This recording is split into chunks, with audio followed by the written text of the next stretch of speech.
kami dari kelompok 8. Nama saya Putri Yunisa. Saya Putri Aprilianti. Saya Bambang Sugustiono.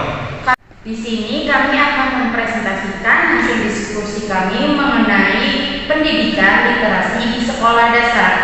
Baik, materi yang pertama akan disampaikan oleh Mbak Putri. Kepadanya saya. Gerakan literasi sekolah adalah gerakan yang bertujuan untuk menjadikan sekolah sebagai tempat untuk belajar, membaca, dan menulis, agar warganya bisa selalu literat sepanjang hidup dengan melibatkan peran publik. Gerakan literasi memiliki tujuan. Pertama, tujuan umum.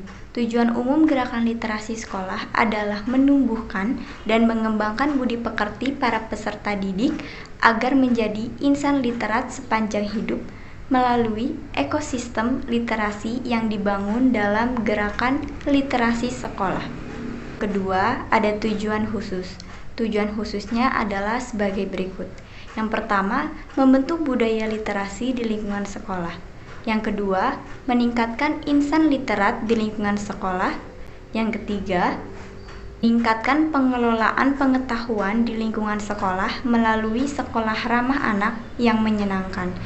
Yang keempat, menjadi wadah untuk menumbuhkan strategi membaca sehingga keberlanjutan pembelajaran bisa selalu dihadirkan.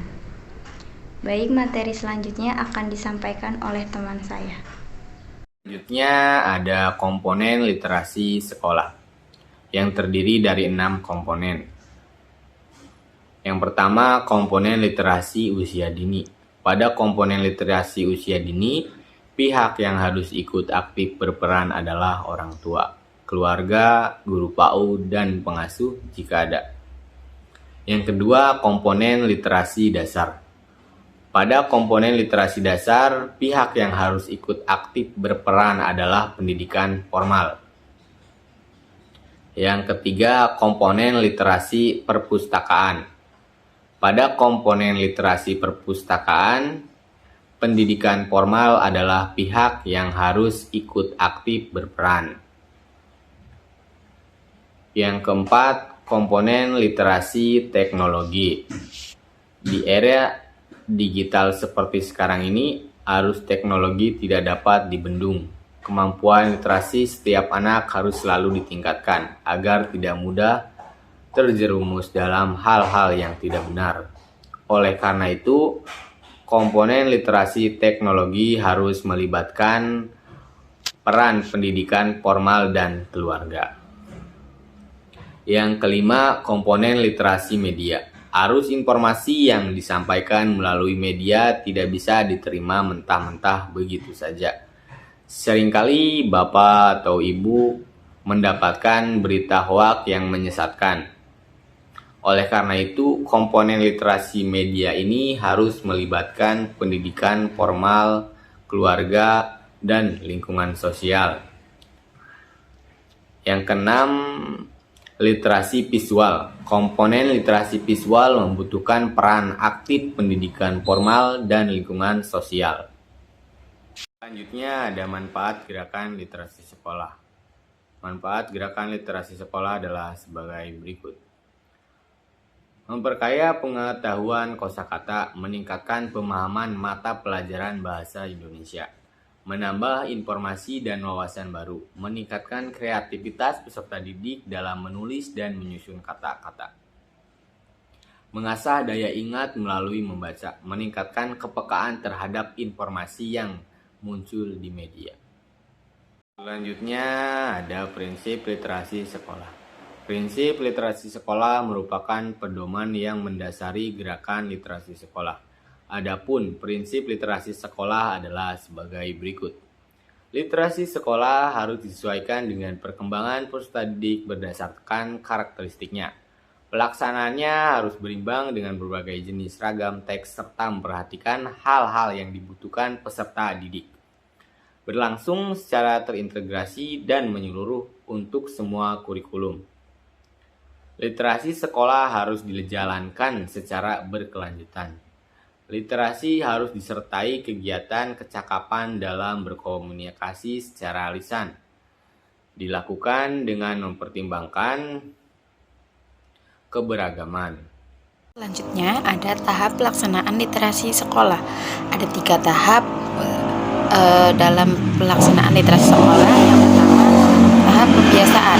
Pada tahap pembiasaan, kegiatan literasi sekolah hanya bertujuan untuk kesenangan. Melalui kesenangan, itulah diharapkan bisa menumbuhkan minat pembaca dan menulis para peserta didik. Tahap pembiasaan ada 2 tahap, yaitu membaca menyaring.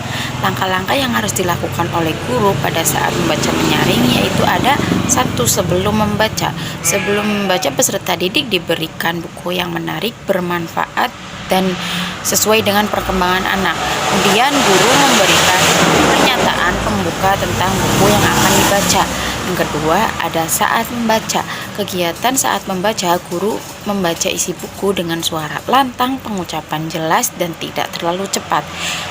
Yang kedua, ada di antara sela-sela membaca, guru bisa menanyakan beberapa kalimat yang sudah dibaca untuk menggiring tanggapan peserta didik. Dan yang terakhir, ada setelah membaca. Kegiatan setelah membaca adalah memberikan pertanyaan kepada siswa berkaitan dengan teks yang sudah dibaca. Kemudian setelah membaca nyaring, ada membaca dalam hati. Membaca dalam hati dilakukan oleh guru dan peserta didik secara bersamaan.